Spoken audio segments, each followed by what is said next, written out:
Now, whether out of personal interests, what we went to school for, or our occupation, we each possess a very tiny sliver of knowledge about the world in which we know more about than the average person. But then there's always that one guy, right, who seems to think he's an expert on the subject, even though you can tell that he has no idea what he's even talking about. Well, the Apostle Paul encountered many people just like that.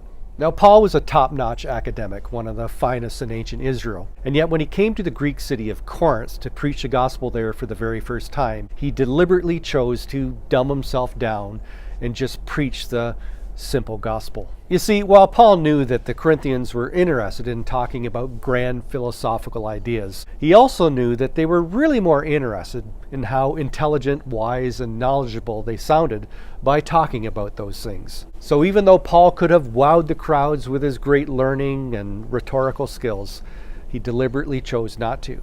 Christ was to be the focus, not him.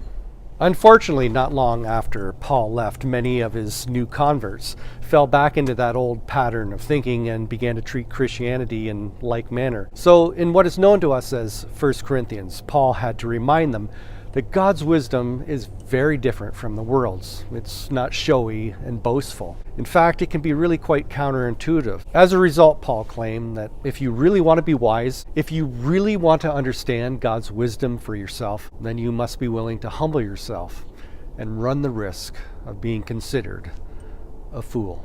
Now, Paul was not in any way implying that Christianity is somehow anti-intellectual and against learning. What he was trying to get across, though, was that if we truly want to be wise, then that means focusing less upon ourselves and more upon God and others.